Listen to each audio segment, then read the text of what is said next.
Good morning, Poet fans. Welcome to WCPoets.com and another Coach's Corner here, brought to you by the Whittier College Sports Network. I'm Lance Franny, Associate Athletic Director for Communications, and today on the segment is the head men's women's swim and dive coach, Michael Jafari. Mike, thanks for hopping on with me today. Thank you so much, Lance. Good to see you. Yeah, great to see you too. During these times with COVID, we have to revert to Zoom interviews now, but I kind of tend to like them. How about you? You know, I've learned to make them work. Recruiting through the Zoom is been a little bit of an adjustment, but we're getting it done. Yeah, of course. But how has quarantine been for you? You have a new addition to your family, so how has that been? Yeah, so life in quarantine is definitely taking some adjusting to. Right at the beginning of quarantine, we welcomed a new addition to our family, our baby boy Dean. So it's definitely kept me busy for sure. But now that I'm starting to get some sleep back in, we're developing a routine, a work from home life balance routine that's starting to come along. Mm-hmm. Now, what else have you been up to? Are you pretty much just staying at home? Right. So a lot of recruiting, a lot of work online, but then also a lot of honey-do lists. So we've got some construction that's done and finalized and behind me here. So we're excited about that and other little home projects, like I'm sure a lot of other husbands out there are being forced to work on. Man, you should probably have your own like Instagram video account or posting videos of you doing all this stuff at home. DIY coach. Exactly. I like it. Since you can't see your athletes right now in person, how do you keep them motivated and ready for the upcoming season next fall, winter time? Right. So we actually do a lot of group Zooms, but we find that to be a little bit ineffective because people are spread out across not only the country, but the world. So, trying to get somebody on from France is impossible. So we actually found that it's a lot more effective to be in pods or in groups or even individual one-on-one. So I'll text a lot of my athletes or FaceTime or Zoom a lot of my athletes. And then you get a lot more intimate connection with the team. And you really get to know, okay, this person's struggling a little bit more than the average, or this person's thriving in this environment. And so we've been really been doing a great job at engaging. Of course, all athletes are different and some are better than others, but it's working. Obviously, keeping people motivated is a huge factor during this process, especially because we were really posed to have such a great breakout year. We have some amazing freshmen on our team currently, really some great top-end speed. Our 400 medley relay actually was supposed to be a whole 6 seconds faster than it was last year. And so we're a little bit bummed that we couldn't kind of do that breakout. Hey, guess what? This is us at SkyX kind of breakthrough performance. But it kind of gets us a little bit motivated for next year because we have a great group of recruits we're talking to, a couple people already deposited with the packages going out. And we're really excited that, okay, well, maybe we didn't have that breakout year this year. We're going to have even more so of a breakout in the next 2 years. And so that's really keeping a lot of people motivated and engaged.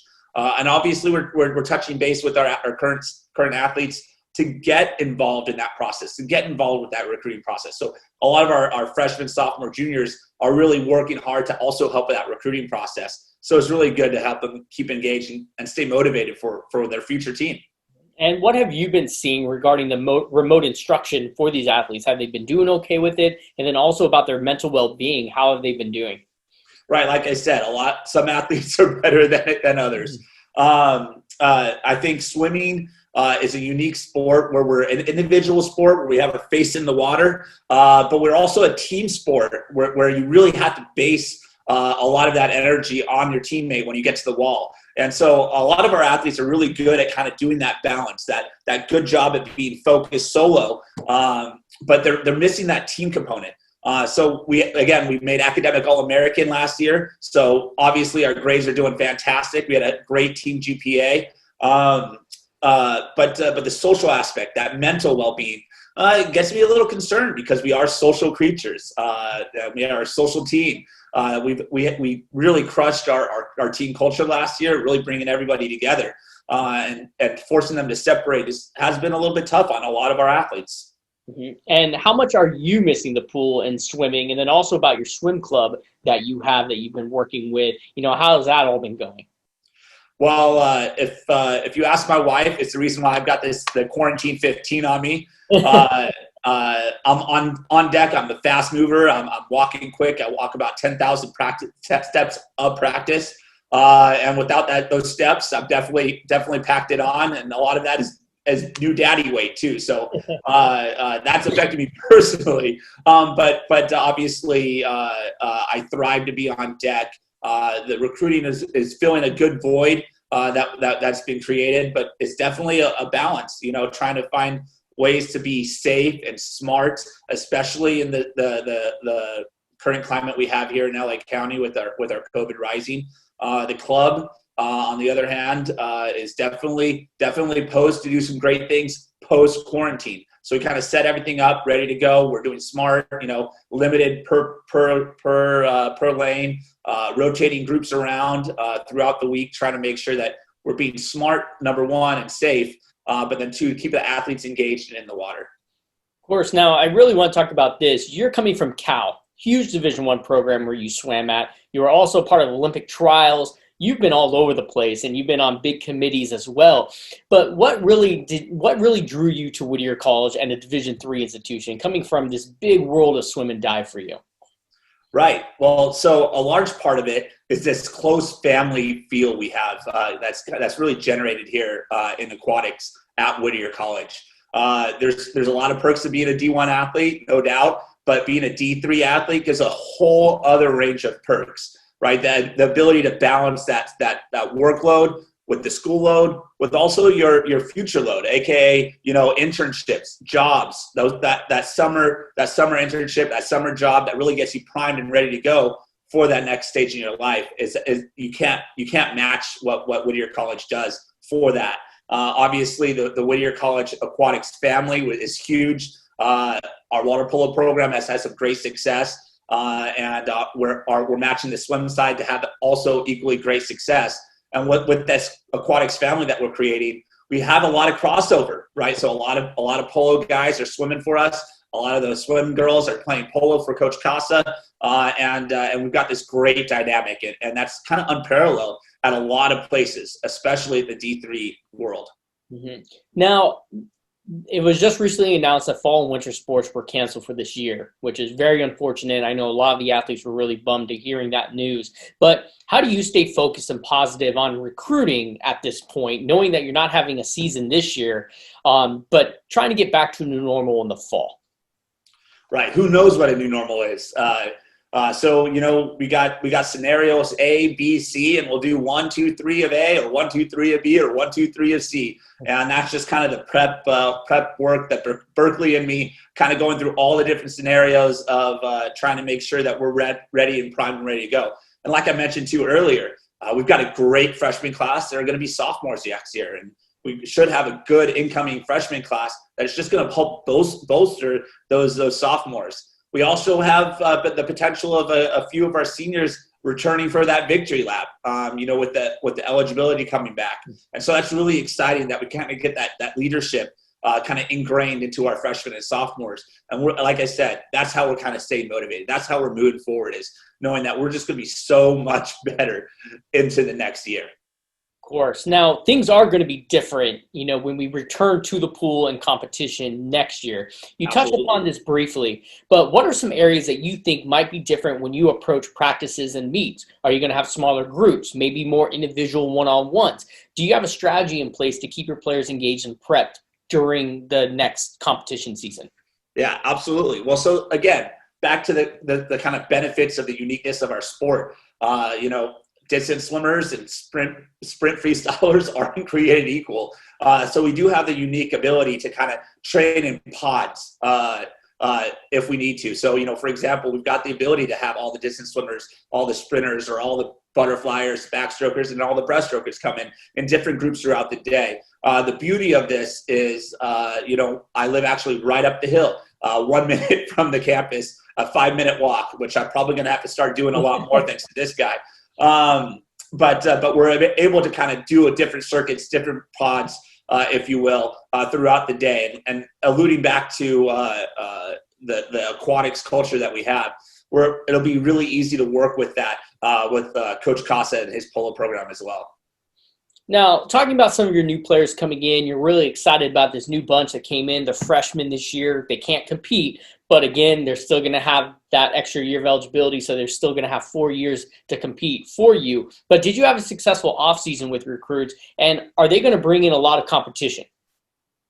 Right. So it's actually a mixed bag. COVID has definitely thrown a monkey wrench in recruiting because we're recruiting people from all over the country and all over the world. And depending on where they're getting recruited from, they have different access to water and different access to the training facilities. So, for example, if you're recruiting somebody from the Northeast, all those indoor pools, they're closed. Some people haven't touched water in 4 months, 5 months, or longer. If you're recruiting someone from Texas or Arizona, they're going full speed ahead. So, there might be a little bit more primed and ready to go. And so we're really excited about kind of that prep work. But because of that, we're going to have to really look at how we integrate everybody into the program the first couple of months. And so that's kind of the trickiest part of our fall 2021 season is how do we incorporate kind of the different training that they're bringing into the program. Mm-hmm. And your goal is to really increase the numbers on both teams. What's a good number for you to have on a squad? Absolutely. So I say this all the time. Our top three can go against anybody else's top three of the conference. We are fast. We are quick. We had national qualifiers last year. We are good. Now we just got to make sure that we get deeper. I'm a competitive man, Lance. If I was to race you from one side to the other, I'd maybe even give you a shoulder bump, or if we're playing some handball, which we've done before, I'm going to want to win. And in order to win, you need the numbers that make sense. And so we're looking at a huge 2021 class. Hopefully bringing in about 7, 8 women, 6 to 8 men to bring that total size to be about 20 men, 21 men, to 22, 23 women. And so we're really excited about kind of completing the full roster, which hasn't been done here at Whittier in some time. Yeah, and what's the advantage for that, having the higher numbers? Well, obviously 18 men and 18 women score. We want everyone to score. If we want to be competitive at a conference, we want people scoring in 1, 2, and preferably all 3 of their events, not to mention the 4 relays that they'll be on. And so when we have 18 people, we can kind of spread that weight, that burden of the relays across, but also that's just that many more point scores, points that we weren't getting before. And so obviously we want that full roster, 18 men, 18 women, that include the divers, right? We're going to be recruiting a lot of divers this year to kind of bolster that gap that really hasn't been there for some time. Now, the final question I have for you, in just your short time here at Whittier College, we continue to see records fall, growth in numbers, great academic GPAs from your athletes, and national qualifiers. What confidence does this give you heading into this next year? Is the team moving in the right direction? Absolutely, Lance. Great questions. Coming in as your first year, you have a lot to work with. There's a lot of different moving parts. Not only the captains you got to work with, the past culture you got to work with, the new culture you're kind of developing and creating. And a lot of times it takes 2-3 years to cultivate this culture that really is driven for success before you can move on to that focus of recruiting. And luckily, Lance, we had some great seniors and we had some great captains that really bought in to my way of moving forward, my way of going forward, which is high energy. Happy swimming is fast swimming. If we're having a good time, we're going to figure out how to go fast. And luckily they bought into that motto. And so last year we had a fantastic culture that really crushed it, and what led to our great success at SkyX last year with over 90% best times at our performance. Mm-hmm. And that is what gives me confidence moving forward. We've got the culture down. We got the team down. And now we're just bringing in the numbers and the right bodies that kind of fit those molds. And we're ready to rock and roll next year. Now, I know a lot of teams like to travel down here to Southern California to compete and all these different tournaments that we have and invites that we have. But do you feel it's an advantage for you to be able to travel up to the Pacific Northwest, out to Texas? Or do you feel just being right here is good enough? Well, West is best. I love the West Coast. California swimming is kind of the mecca, right? We are fast here. We are quick here. But traveling also adds so much benefits, right? It gets people out of their comfort zone. It teaches them how to race with adversity. Maybe the locker room's a little bit different. Maybe it doesn't even have a locker room wherever we're going.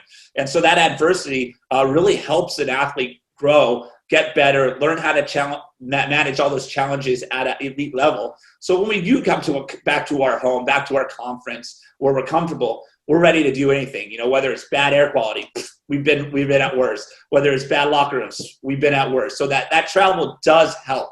But obviously, Southern California swimming, that's where we want to be. It's the 12th of January and it's 76 degrees outside. It's really hard to beat that for an outdoor swimmer in just a Speedo. Yeah. Now, Mike, that's all the time I have with you for today. I really appreciate you hopping on. Hopefully I'll be able to see you here soon in person and we can get your team back out here in the pool. Absolutely, Lance. Thanks for having me.